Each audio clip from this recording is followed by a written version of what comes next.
Con la evidencia del daño cerebral causado por el box, luchas y fútbol americano, ¿es correcto seguir promoviendo estos deportes de contacto y su industria millonaria?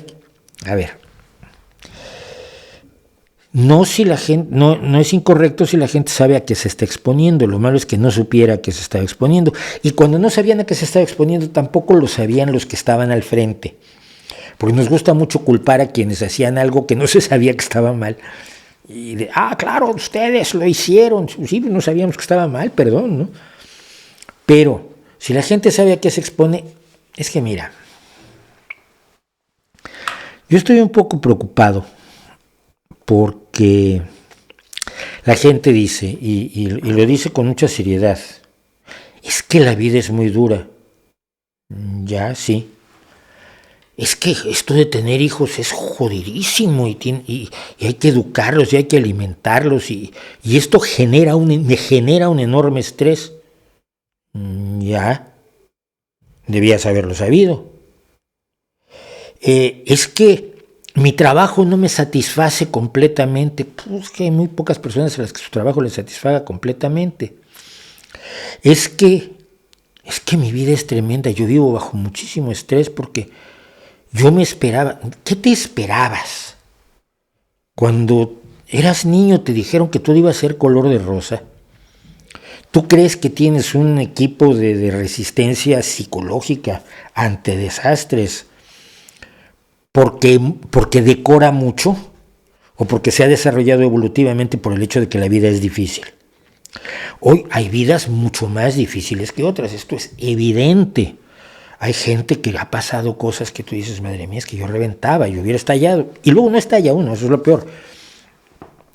Pero cuando te encuentras gente que está viviendo todas las ventajas de la actualidad, que tiene un trabajo que lo remunera, ya, pero es que yo me quiero comprar una casa, ya, pero es que mira, el 99% de la gente de mi generación, cuando tenía tu edad, pues no se podía comprar una casa, porque nos pagaban una mierda. A ti te pagan más de lo que me pagaban a mí. Pero es que yo quisiera poderme desarrollar plenamente y todo el mundo quiere, pero eso hay que luchar por ello. No es obligación de la sociedad el proveértelo. Ojalá lo fuera.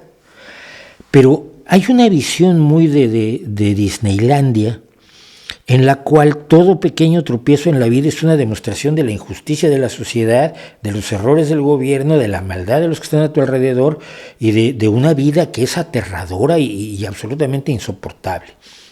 Cuando yo veo a una persona que tiene un trabajo de 8 horas al día, 5 días a la semana, con atención médica, con escuela gratuita para sus hijos, y me dice que es un esclavo, me quedo profundamente impactado. Porque yo he estudiado más o menos lo que fue la vida de los esclavos, el pertenecer a una persona que te puede cortar un pie si le da la gana. Los esclavos que se escapaban en Estados Unidos les cortaban un pie. No les cortaban la pierna, les cortaban los dedos del pie, de un hachazo, no sin anestesia, por supuesto que no. Esclavas que eran usadas por sus dueños de manera absoluta. Como sirvientas sexuales, como lo que fuera, las horas que fuera. El saber que tus hijos van a nacer esclavos. Es decir, cuando alguien dice yo soy un esclavo en estos tiempos, en estas sociedades en las que yo me muevo por lo menos, en las que probablemente se mueven todos los que me ven a través de YouTube, es despreciar. Es una ofensa a las personas que tuvieron que sufrieron y padecieron la verdadera esclavitud. Es que es perder la dimensión del significado de las palabras. Como cuando le llaman violencia, le dice a alguien, no seas tonto, ¡ay, estás ejerciendo la violencia! No. Violencia es que te suelte un sopapo. Si te digo algo que te desagradó, puedo estar diciendo algo molesto, pero no es violencia. No todo es violencia, no todo es esclavitud, no todo es el extremo del lenguaje, el extremo que ha creado el lenguaje para expresar aquello que está más en los extremos de la experiencia humana y no es lo que estás viviendo tú nada más porque te incomoda que el zapato te aprieta un poco.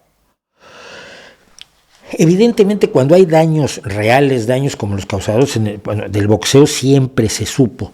En el boxeo no hay novedad alguna, porque se sabía, existía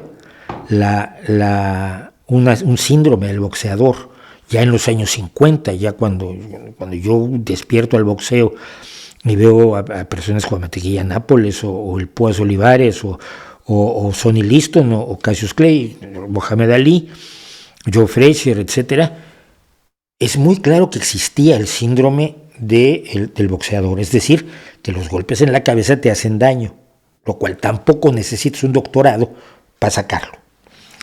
Del fútbol del fútbol americano y de la lucha es menos. La lucha es acrobacia, no olvidemos, a ver. Por si alguien no está enterado, la lucha libre, esto que hacen la WWF, o le cambiaron luego el nombre, pero esta organización de las luchas en Estados Unidos, donde está el Enterrador y estuvo John Cena y toda esta gente, y la lucha libre mexicana, no son de verdad, son de mentira, sí. Son acrobacia, donde todos los participantes están trabajando juntos para darte un espectáculo, pero no se lastiman en realidad, porque si se lastimaran no podrían luchar 3 veces a la semana, que es lo que hacen muchas veces, ¿ok? Pero sí hay riesgos, obviamente toda acrobacia comporta riesgos, el circo comporta riesgos. Yo he hablado de algunos de mis ídolos del circo, que fueron los Valenda voladores, el nieto de Carl Valenda, que está haciendo cosas maravillosas caminando en el cable, pero el circo tiene riesgos. Hay cosas en la vida que tienen riesgos. Se deben seguir promoviendo si las personas que lo hacen lo quieren hacer, sí. Si los obligan a hacerlo, no. Pero no podemos aspirar a un mundo en que todo sea de mentira, en que todo sea absolutamente protegido, porque nosotros mismos a veces buscamos la emoción.